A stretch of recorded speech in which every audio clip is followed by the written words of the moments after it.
ate was sorry ka pa. Akong trabaho. Kasi sudan. May bulan? Oo.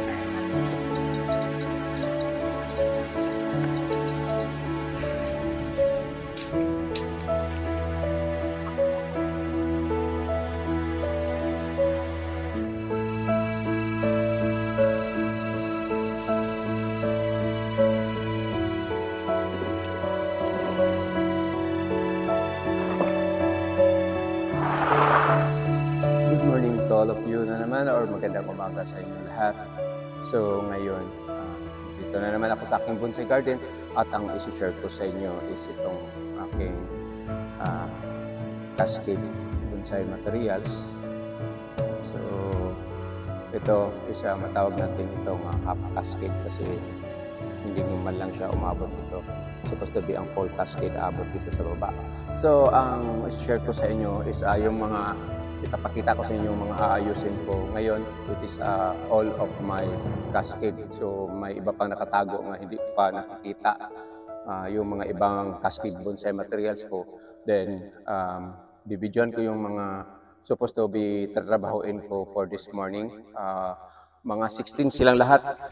So before I continue this one, ibibidyo ko yung mga ibang bonsai materials ko sa likod ng kamera.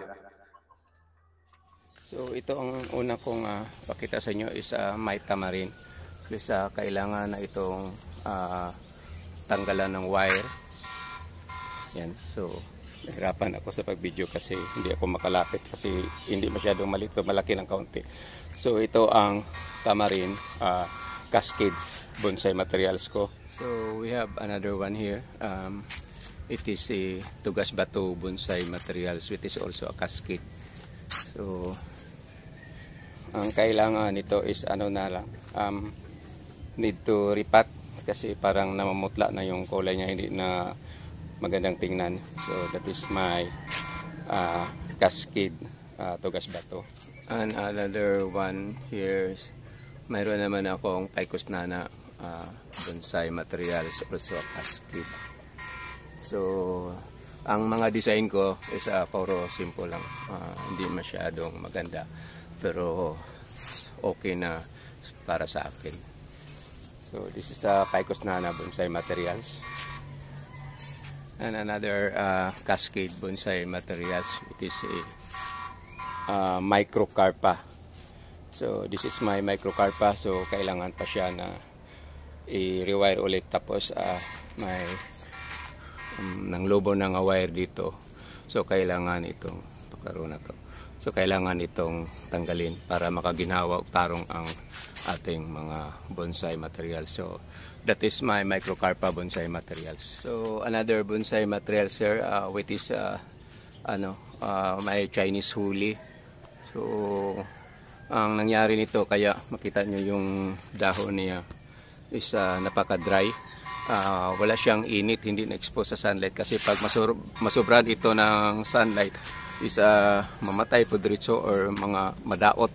So that's why idandahan ko itong ibabad sa init ng araw. So need to adjust the wire of this Chinese holy bonsai materials.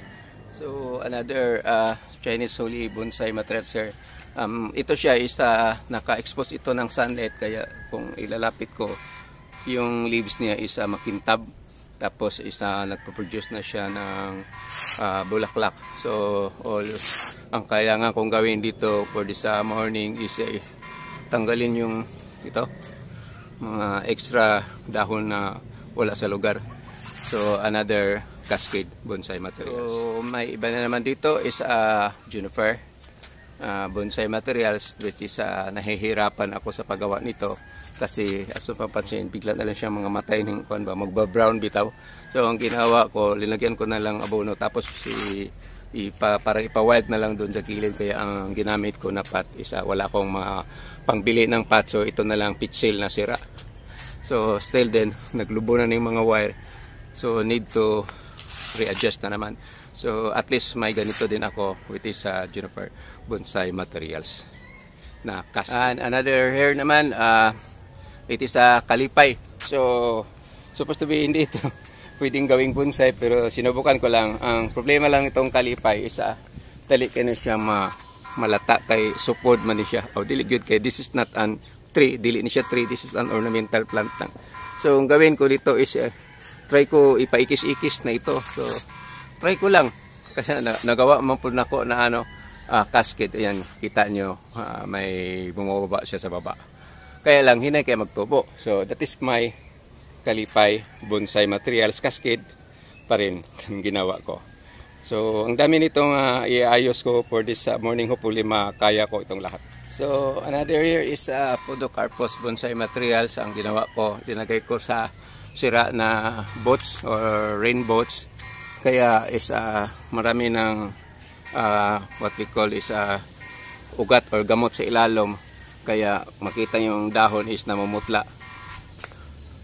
So need to adjust this one. Itong Podocarpus, maganda itong gawing bonsai or kahit anong design gusto mong gawin. Kasi ano siya, gahay mamatay pero hinay pod magtubo. Mahina siya lumaki. So that is my Podocarpus cascade. So hindi maganda. Pinasali ko lang. So palunex na naman yung ibang Podocarpus. Yan, another Podocarpus. Kaya lang hindi healthy. So hinay kasi magtubo. So ang gawin ko dyan is i-depollute ko. So just sharing lang po yung mga ginagawa kong mga bonsai materials na cascade. So another is melindres. So yan ang mangyari sa melindres. So ngayon tumitigil ako sa paggawa ng melindres bonsai or mga bonsai materials ko na melindres. Kasi magkaroon ng problema, bigla na lang magkaganito. And another here is wild lemon. So ang nangyari dito is napabayaan tapos puno na ng ugat yung pot. Tignan mo, dry, sobrang dry yung pot. Kasi nalimutan na madiligan ng tubig doon sa likod. Kanina ako palang nakita. So wala man. Yun ang aking wild lemon.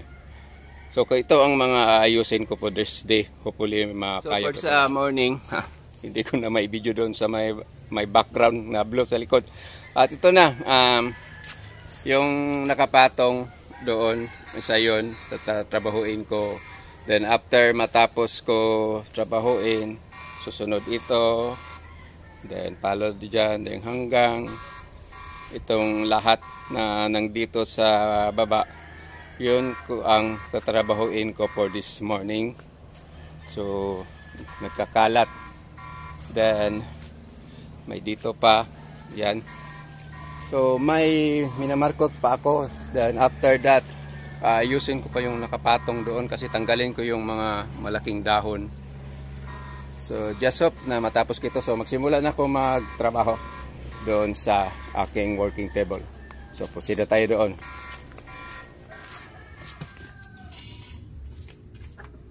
So simula na tayo sa gawin ko dito para ma-rewire ko ito. Kasi may mga naglulubunan ng wire dito. So tanggalin ko. So ang gawin ko dito is tanggalin ko lahat yung mga dahon bago ko i-rewire. So kailangan ko itong time to time i-monitor o i-rewire kasi pag malubon siya dali mamatay yung mga sanga. So yung mga kasama kong iba pina-wild nila. So hindi ako makatiis kasi ang dami nitong mga materials ko. So hirapan tayo. So ito yung mga wire ko, recycle lang. Hindi na ako mabibili ng wire kasi mahirap din maghanap ng mga mabibili ng wire dito sa aming lugar. So itong microcarpa, ito ang pinaka-paborito ko ang materials kasi sa pagtanggal ng dahon, hindi siya mahirap. Hindi ka magugupit ng isa-isa, ikuan mo lang. Hatakin mo lang pababa, matatanggal na yung dahon. So ito naman isa, mahirap ka mag-wire nito pag may dahon. Sa microcarpa lang, hindi pwede magawa ka ng ganito na super liit na bonsai. Kasi sa dahon niya, may limitasyon yung pagliit ng dahon niya. Hindi makakuha ng napakaliit na dahon. So natapos ko na ito na rewire at natanggalan ng dahon. So ito na siya, babalik ko naman ito doon sa area kung saan siya nakalagay tapos ipa-wild na naman ulit. So this portion dito, may mga dahon na naiwan. Hindi ko ito tinanggalan kasi gusto kong umabol ito siya dito sa first tank niya, yung pakaskid. Yung iba lang kinuha. So mga maliit na wire, so paikot-ikot lang, pero ang gawin ko ito, pakapalin ko pa ito, pahabain ko pa, kasi pag ganito kaliit lang, ang mangyari is hindi magproportion dahil sa dahon na hindi masyadong lumiliit itong dahon. Tapos napakalit itong materials na ito. So susunod na baba ko ito. So 16 out of 16, isa pa lang natapos ko. Ito ang pang ano. Yes, makita sa camera. Kaming damo, tapos sobrang dry. So may mga malaking wire, so kailangan ko tanggalin. So itlog, para sa akin maganda siyang tingnan sa personal, pero sa camera pangit siyang tingnan. Kasi ang nakaganda ito, maraming sanga siyang kaikis-ikis, kaya lang nakabera ng mga dahon. So hindi ko na ma-share ito sa inyo kasi sobrang haba na yung nagawa kong video. Tapos hindi pa maganda yung mga materials ko, so konti lang manonood. So parang naburingan ba. So ang gawin ko nito is sa sunod na lang, or hindi na ito makasali sa video. Basta ito ang itsura, ito sa microcarpa. Tapos isa naglulubunan na yung mga wire dito, yung tanggalin ko. Tapos isa i-depulit ko ito lahat para magbago na naman siya ng dahon. So for this morning, ito lang masishare ko sa inyo around 11:30 na in the morning. So maraming salamat sa panonood. God bless you all. Have a nice morning ahead of you. Bye bye.